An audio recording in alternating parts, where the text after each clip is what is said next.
Pemirsa, dalam satu dekade pemerintahan Presiden Joko Widodo, pemerintah terus berupaya mendorong transformasi ekonomi, diantaranya melalui pengembangan kawasan ekonomi khusus di berbagai daerah. Dengan kehadiran kawasan ekonomi khusus diharapkan dapat mencapai target sebagai high income country, sekaligus mewujudkan visi Indonesia Emas 2045.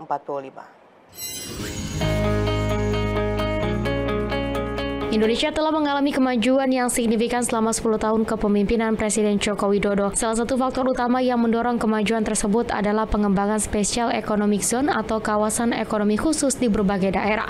Kawasan ekonomi khusus merupakan kawasan dengan batas tertentu yang tercangkup dalam wilayah untuk menyelenggarakan fungsi perekonomian dan memperoleh fasilitas tertentu.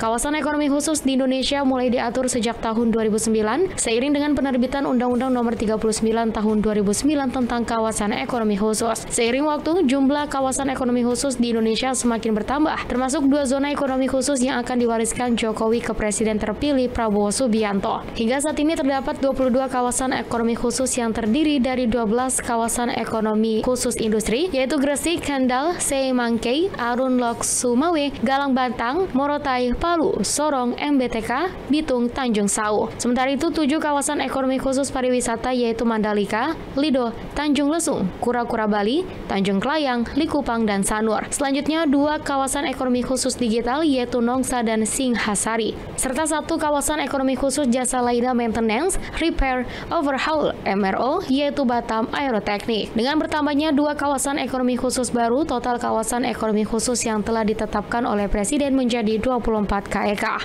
Menteri Koordinator Bidang Perekonomian Erlangga Hartarto menyatakan secara kumulatif sejak berdirinya kawasan ekonomi khusus hingga Juni tahun 2024, 22 kawasan ekonomi khusus yang telah ada berhasil mencatatkan investasi senilai 205,2 triliun rupiah. Sementara itu, penyerapan tenaga kerja di seluruh kawasan ekonomi khusus mencapai 132.227 orang dari total 368 jumlah pelaku usaha yang aktif di kawasan ekonomi khusus. Terkait dengan KEK, ada 22 KEK dengan investasi 206 triliun dan mempekerjakan 132.227. Salah satu milestone-nya adalah penyelesaian proyek Freeport Indonesia di Gresik atau hilirisasi, investasinya 58 triliun. Itu adalah the single largest investment di satu lokasi. Dan alhamdulillah diselesaikan secara on time.